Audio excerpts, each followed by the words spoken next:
Boa noite, pessoal. Como eu havia ficado de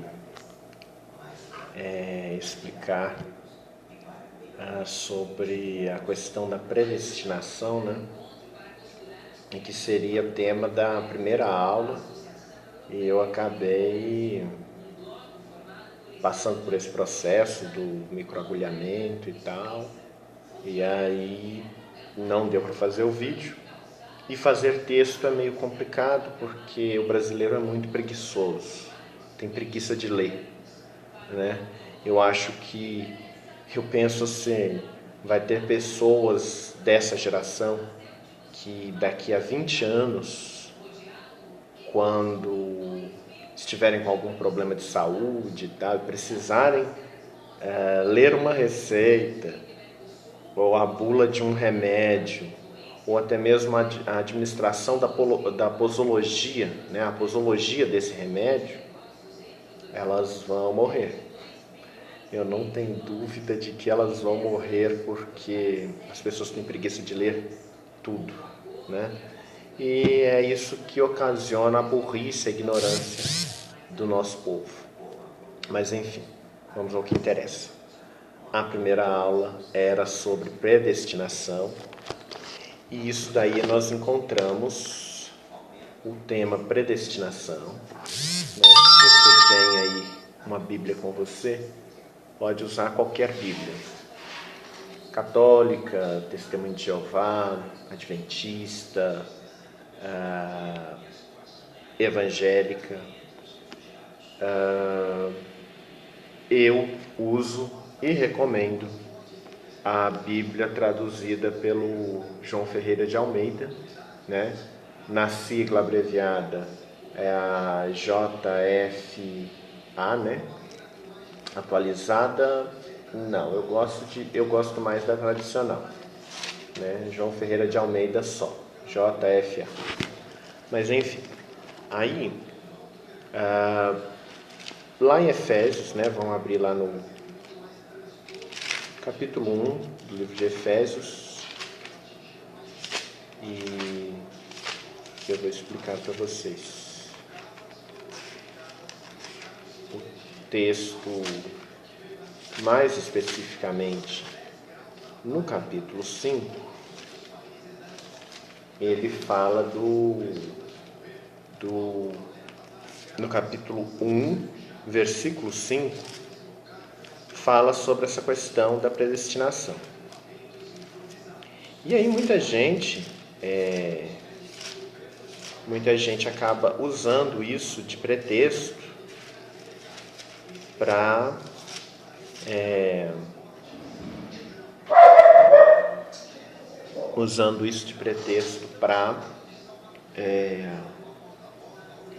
dizer que o homem é predestinado. Mentira sem fundamento, né? Uma verdadeira loucura. Mas enfim, vamos começar. Capítulo 1. Se você tiver alguma dúvida, o livro de Efésios está depois de Gálatas. Você abre lá, Romanos, né, primeiro, né, no Novo Testamento. Aí tem os quatro livros, primeiros livros, que são os 4 evangelhos: Mateus, Marcos, Lucas e João. E depois você vem com Romanos, né? Coríntios 1, Coríntios 2, Gálatas, né? E aí depois Efésios. Capítulo 1, ó. Capítulo 1. Deixa eu ver se dá uma firmadinha aqui para vocês verem. Mas aí também dá para vocês irem acompanhando o texto comigo, né?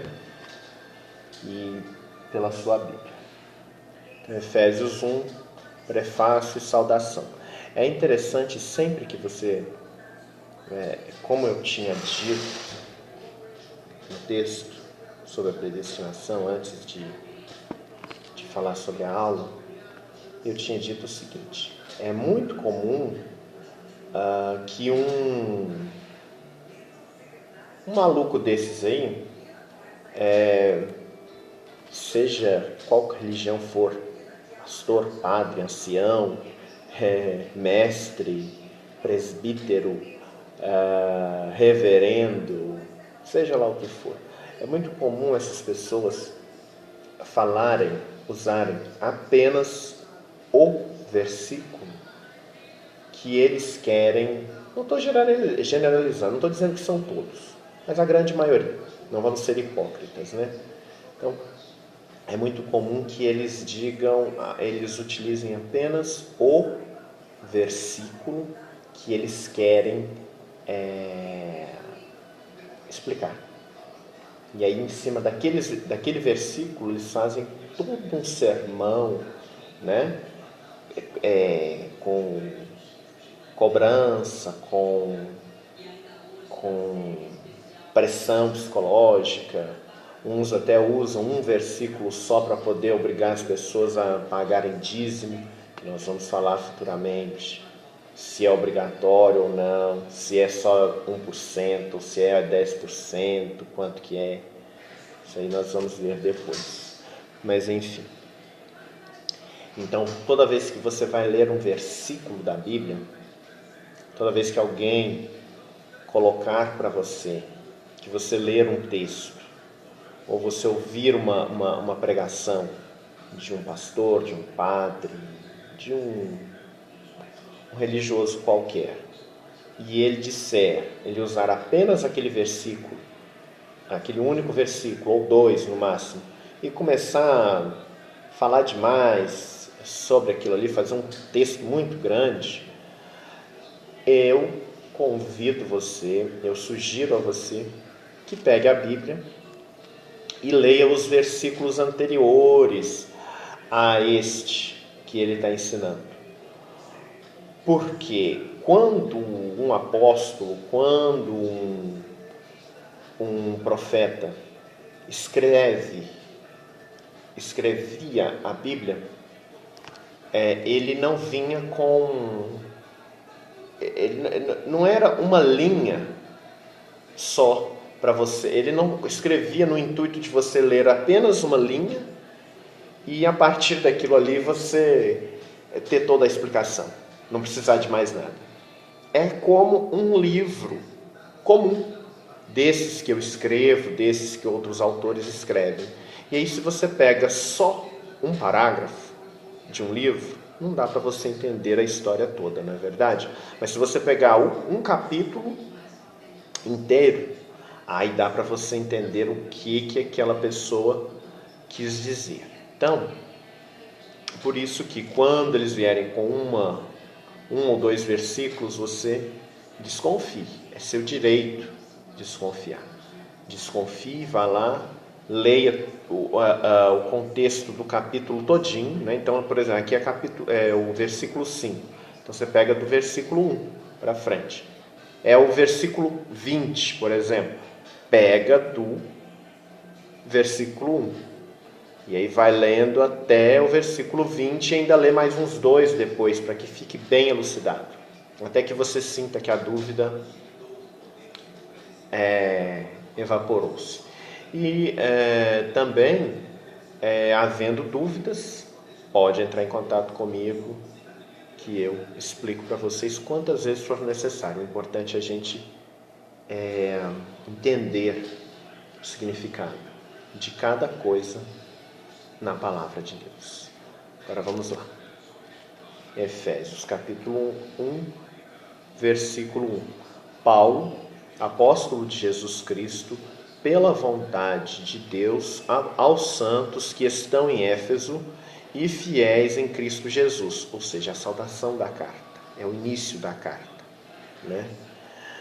A vós, graça e paz da parte de Deus, nosso Pai, e da do Senhor Jesus Cristo. Amém. Versículo 3. Bendito, aí você já tem que começar a prestar atenção. Vê o título da mensagem, o título da mensagem a partir do versículo 3, que geralmente engloba ao título da mensagem, né, que é o que fica aqui, ó. Tá vendo, ó? vai começar, o versículo 3, né? Aí aqui em cima eu tenho um título. Esse título, ele nos dá um resumo do entendimento do texto. Fica mais fácil de você compreender. Então vamos ler o título.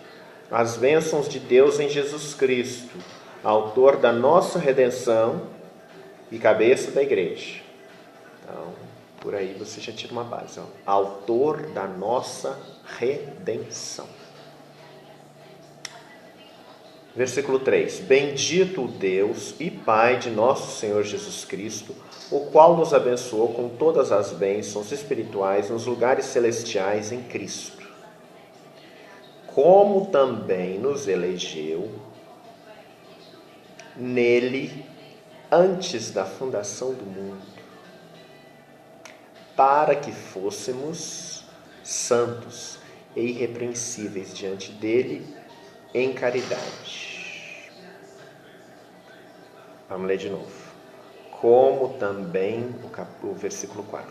Como também nos elegeu nele, antes da fundação do mundo, para que fôssemos santos, irrepreensíveis diante dele em caridade. E nos predestinou para filhos de adoção por Jesus Cristo, para si mesmo, segundo o beneplácito de sua vontade. Repetindo o versículo 5, e nos predestinou para filhos de adoção por Jesus Cristo, para si mesmo, segundo o beneplácito de sua vontade, para louvor e glória da sua graça, pela qual nos fez agradáveis a si no amado, em quem temos redenção pelo seu sangue, a remissão das ofensas, segundo as riquezas da sua graça, que ele fez abundar para conosco em toda sabedoria e prudência, descobrindo-nos o mistério da sua vontade, segundo o beneplácito que propusera em si mesmo. Bom, é muito importante que antes do versículo 5 você entenda bem o versículo 4. Né? O versículo 3 está muito óbvio, né? Bendito Deus Pai, que é de nosso Senhor Jesus Cristo, o qual nos abençoou com todas as bênçãos espirituais nos lugares celestiais em Cristo. Né? Tá óbvio, Deus nos abençoou através de Cristo, por meio de Cristo. Né? O versículo 4, nos elegeu nele Cristo, antes da fundação do mundo, para que fôssemos santos e irrepreensíveis diante dele em caridade. O que acontece aí? Deus nos elegeu antes mesmo da fundação do mundo. Isso quer dizer o quê? Que antes de existir o mundo, a terra habitada com animais, com árvores, com água doce, água salgada, com a separação do dia e da noite, antes de existir esse mundo, Deus fez o quê? Nos elegeu. Tipo assim, não existia ainda o mundo, não existia ainda a criação desse planeta, mas já existia o interesse de Deus, né, em nos tornar uma nação eleita, um povo eleito em Cristo. Ou seja, quando existe uma eleição, né, essa roubalheira toda que nós vemos aí, a gente infelizmente tem que chamar de eleição. Não é o exemplo mais claro, mas para que você entenda na prática. Quando existe uma eleição, então você elege uma determinada pessoa para ocupar, por exemplo, o cargo de presidente da República. Você elege em outubro mas ela toma posse em 1º de janeiro, certo? Assim também foi com a humanidade. Antes de nos criar, né, Deus fez essa eleição e Deus nos elegeu para tomar posse do mundo que Ele ainda havia de fundar. Percebe? Então, o que acontece? Nós já fomos escolhidos antes mesmo da existência do mundo. Nós, seres humanos, já existíamos na mente de Deus, no intuito, no desejo de Deus, certo? E obrigado, Senhor, aleluia. E olha o que vem depois, né?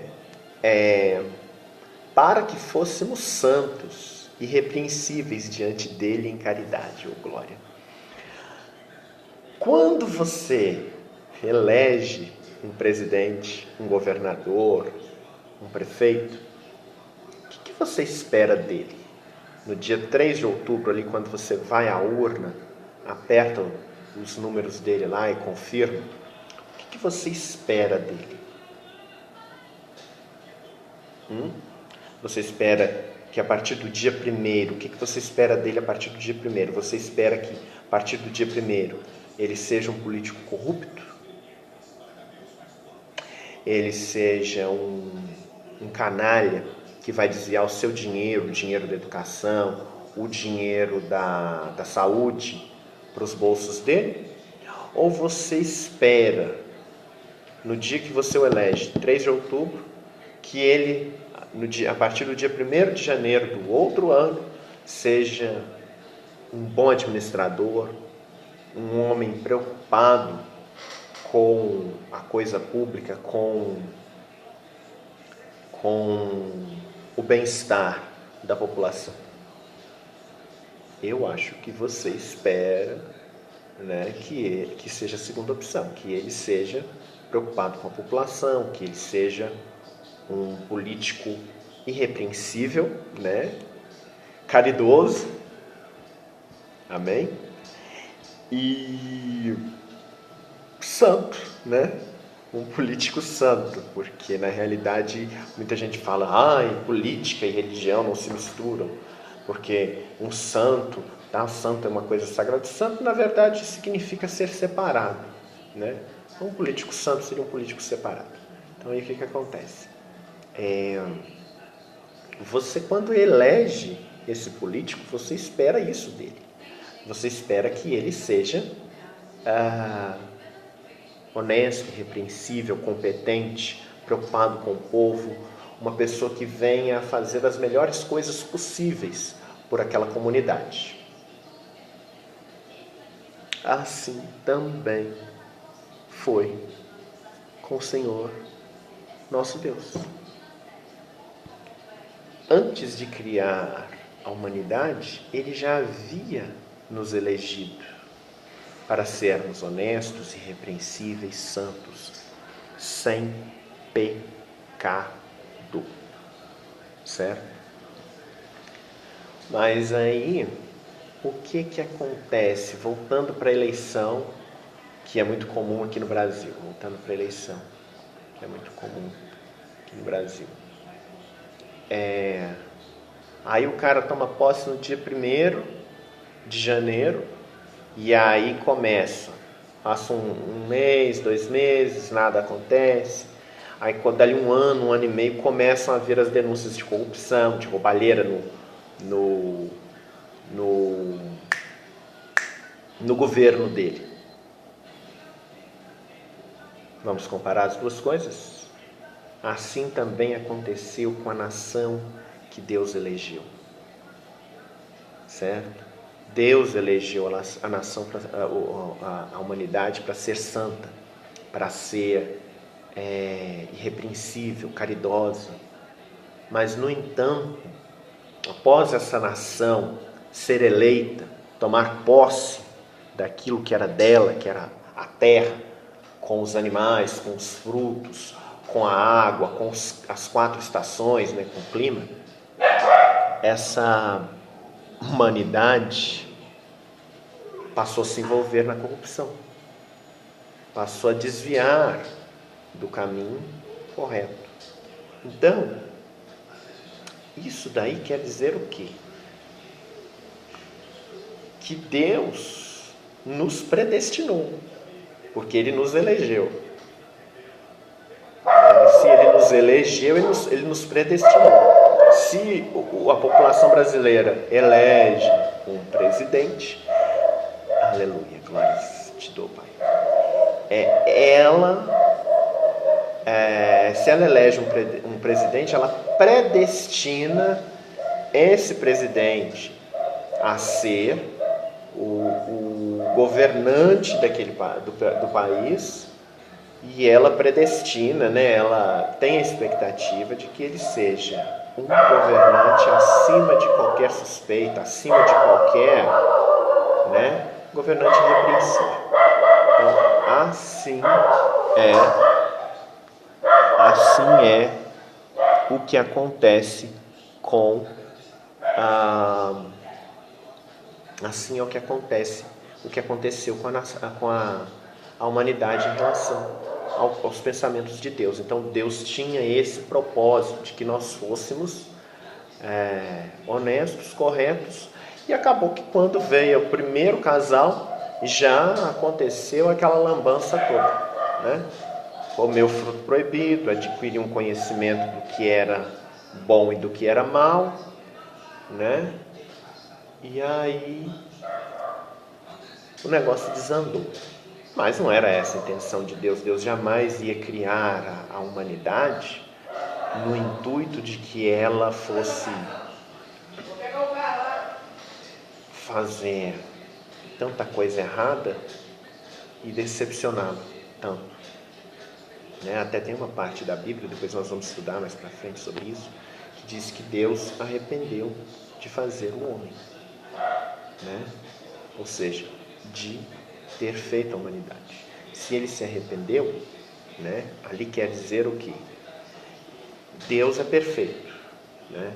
Mas o que o profeta quis dizer ali naquele momento porque se Deus é perfeito, não tem como ele se arrepender de alguma coisa, certo? Mas o que o profeta quis dizer ali naquele momento foi o seguinte, que Deus não, jamais passou pela cabeça de Deus que a humanidade fosse se tornar algo tão tenebroso, tão imundo, tão cheio de pecado, né? Tanto que tem uma passagem do Velho Testamento em que o povo estava sacrificando crianças, né?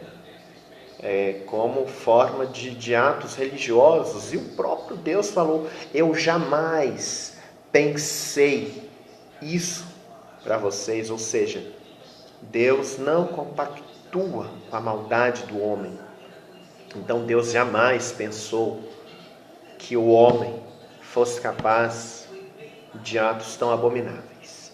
Então, essa é a predestinação. Ele nos predestinou para sermos uma humanidade boa.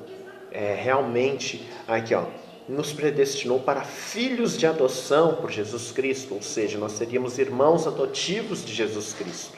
Jesus é o Filho de sangue, unigênito, Filho único e ungido, né?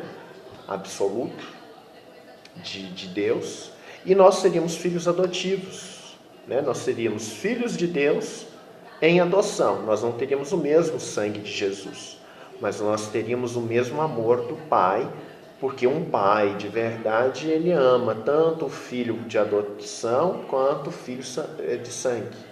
Todos são iguais ao mesmo amor. Então esse amor, era essa a intenção de Deus. Nós seríamos filhos dele, adotivos, seríamos irmãos de Jesus Cristo, né? Seríamos predestinados, fomos predestinados para isso, para si mesmo, segundo o beneplácito de sua vontade, né? Segundo sua boa vontade, segundo o desejo de sua alma, né? Então, quando diz que nós somos predestinados, não quer dizer que eu pego isso aqui, né? Corto meus pulsos, morro. Aí que lá atrás, quando Deus permitiu que minha mãe e meu pai me gerassem no ventre da minha mãe, não quer dizer que lá ele já tinha predestinado, ó, o Douglas, no dia 13/1/2017, vai pegar e fazer isso aqui, ó. Cortar os pulsos e se matar. Claro que não. Se Deus é amor, como que Deus vai projetar o mal para nós? Como que Deus vai determinar quem vai morrer, quem não vai, quem vai para o céu, quem vai para o inferno? Isso é ridículo. Não tem como, não tem o menor sentido alguém pensar em alguma coisa do tipo. Então a predestinação é assim como o pré-julgamento, como o preconceito. O que é o preconceito? O preconceito é uma coisa assim. A pessoa tem um conceito antes de conhecer a pessoa. Ela já determina na cabeça dela um conceito sobre aquela pessoa. Então, por exemplo, eu olho para uma pessoa e digo assim: fulano não foi com a cara, fulano não presta. Isso é um preconceito. Que não quer dizer que é verdade. Às vezes aquela pessoa é até melhor do que eu, mas eu, no meu pré-julgamento, no meu pré-conceito a respeito dela, eu já determinei que ela não presta e fechei, liquidei a fatura. Então, em nada do que essa pessoa fizer vai mudar a minha concepção, porque eu já fiz dela eu já fiz uma imagem dela, né? Então nada do que ela fizer vai mudar a minha forma de pensar. Então assim, isso é um pré-conceito, isso é um pré-julgamento, é algo que eu faço antes de acontecer.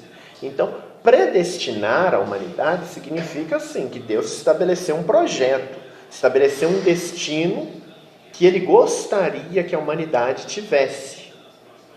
Mas predestino é uma coisa, destino é outra. Vamos para mais uma, entre aspas, uma parábola? Exemplo. Obrigado, Senhor. Você vai para uma viagem para São Paulo. Suponhamos que você mora em Belo Horizonte. Fique mais bem entendido. Você mora em Belo Horizonte e você quer ir para a capital de São Paulo, que é São Paulo.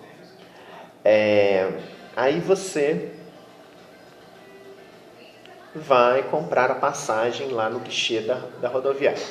Na hora que você chega no guichê da rodoviária, que você pega a passagem na mão, aí ao invés, toda a passagem, vocês já devem ter visto, tem assim, o local de origem, né, de embarque, e o destino. E aí embaixo da palavra destino, que está em papel impresso da gráfica, né, embaixo está escrito o destino da viagem, para onde você vai. Aí quando você pega, você confere, você olha, não, o destino está correto, São Paulo. Se tiver escrito pré-destino, São Paulo, o que você vai fazer? Você não vai virar para o cara se você tiver conhecimento, claro, né? Um pouco de entendimento. Porque se você está acostumado a ver sempre, habituado a ler sempre destino, mas um belo dia você lê pré-destino, você vai pensar o quê? Vai falar assim, gente, mas peraí, tem alguma coisa errada. Aí você vai perguntar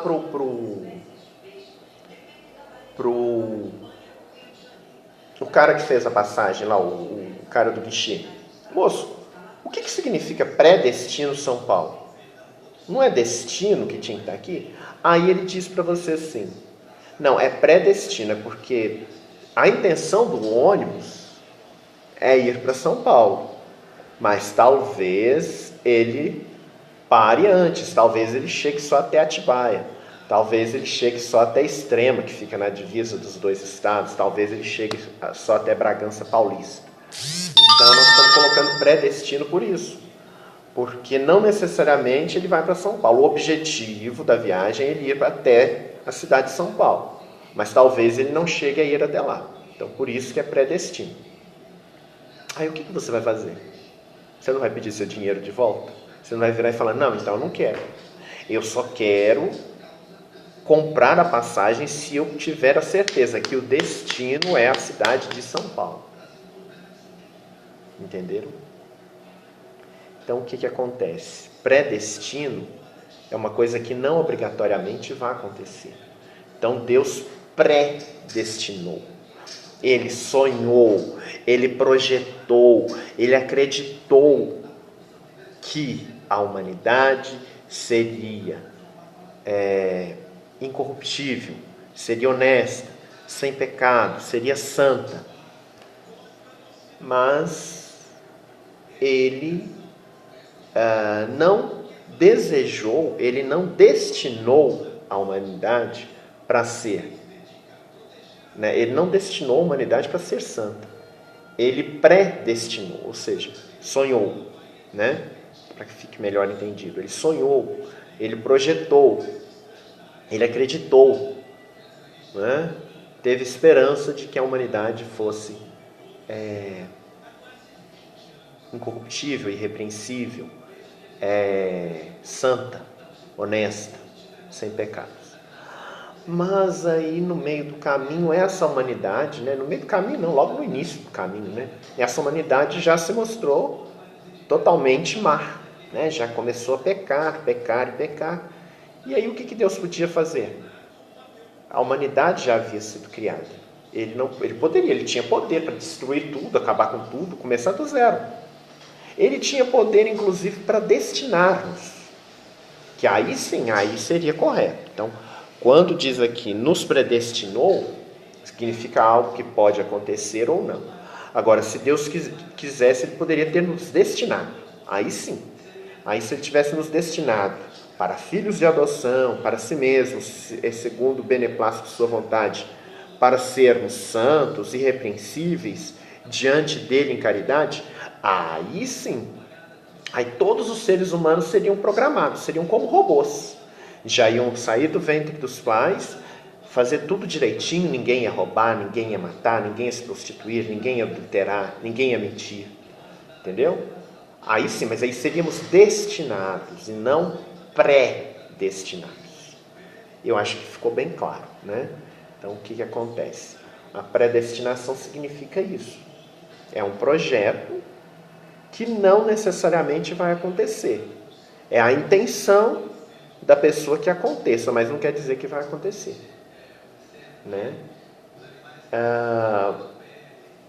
Então, se alguém te disser, o homem é predestinado, então você não precisa se preocupar, porque aí é muito comum, o que acontece? Se uma pessoa pensa que ser predestinado significa que ela tem hora certa para morrer, se ela tiver de ser feliz, ela vai ser feliz, se ela tiver de ser infeliz, ela vai ser infeliz, se ela tiver de ser curada de um câncer, ela vai ser, se ela não tiver de ser curada, ela não vai ser, aí a pessoa já vai viver com aquilo assim, não, esse é meu destino, então eu tenho que aceitar.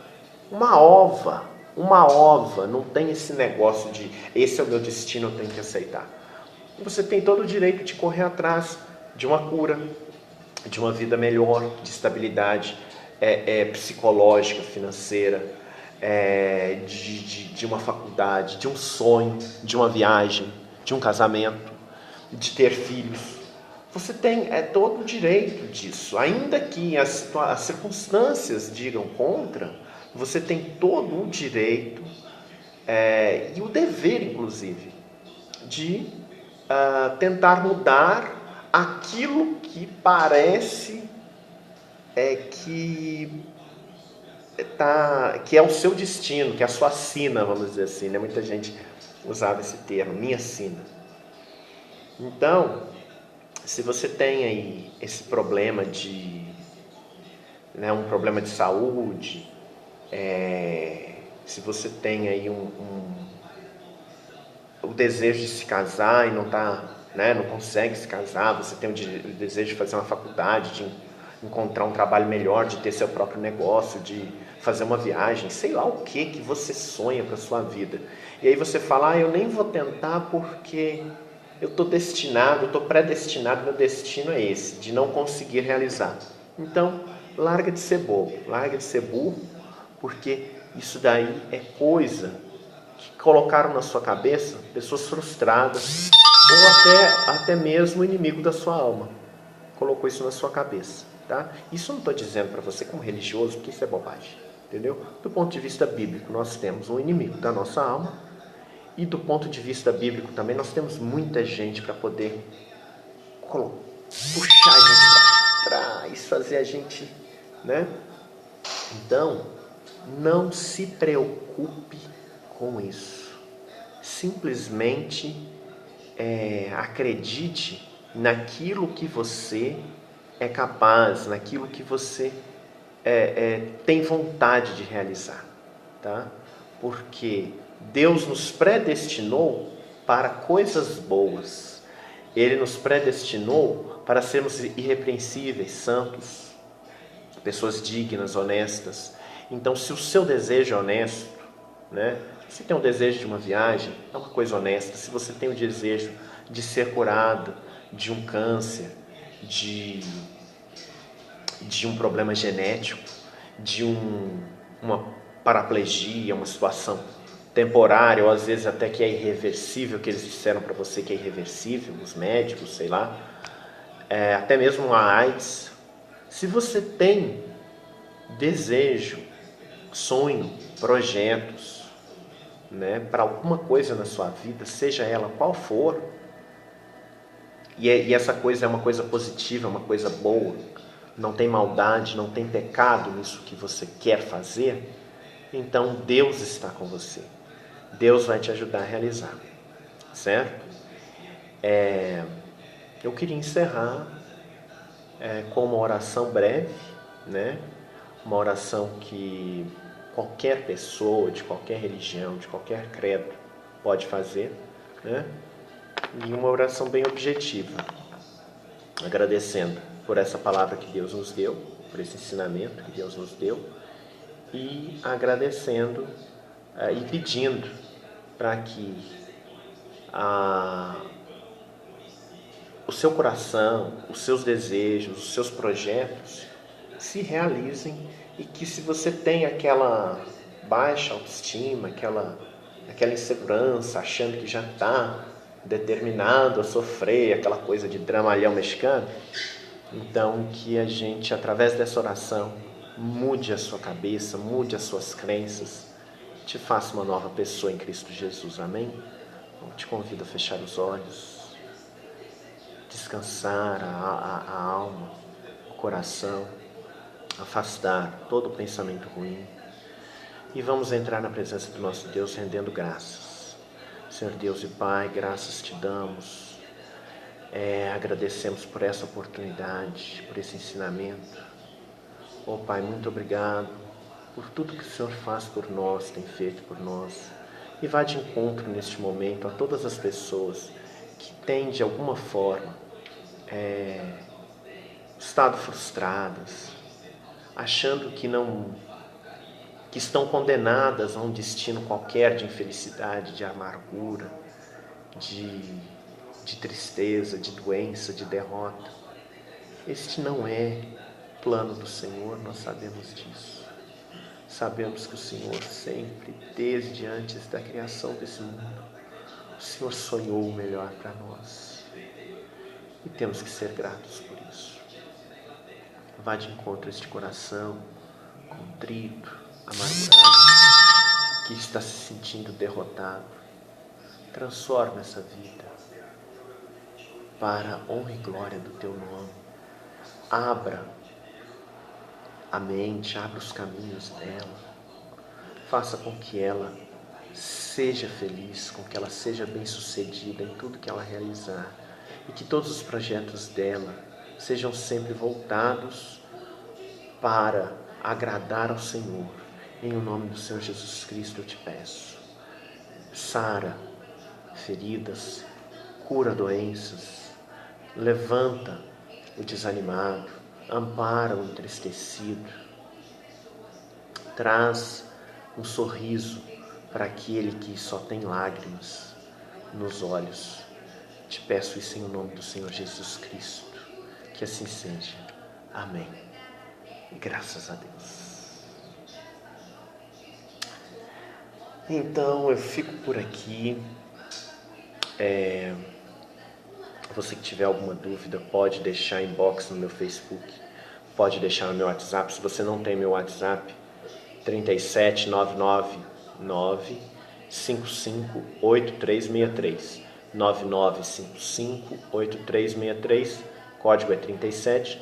Mas também tá lá no meu Facebook, lá nas informações pessoais minhas, tem lá meu número da TIM, meu número da Vivo, e é o número da Vivo que é o meu WhatsApp. Pode adicionar, pode fazer perguntas. Você não precisa se preocupar que, se você não quiser que seu nome seja exposto, não vai ter exposição do seu nome. Tudo com muita discrição. O importante é responder as suas dúvidas, e o importante é propagar a verdade sobre essa palavra, porque muita gente tem distorcido, tá? E não importa o que você é, o que você faz da sua vida, não interessa. Pecadores somos todos nós, mas ter entendimento da Bíblia não é dom daqueles que já estão com a vida irrepreensível diante do altar. Muito pelo contrário, né? Jesus fala lá em Mateus, aleluia, Senhor, quando ele conhece Mateus e ele o chama, nós ainda vamos estudar sobre isso, me lembra, né? Quando Jesus chama Mateus, ele está lá no cais, Mateus está lá no cais, se não me engano é o capítulo 6 do livro de Mateus. Ele está lá no cais e Jesus avista Mateus e chega perto, se aproxima e diz: segue-me. E aí Jesus vai à casa de Mateus. E Mateus era o quê? Publicano.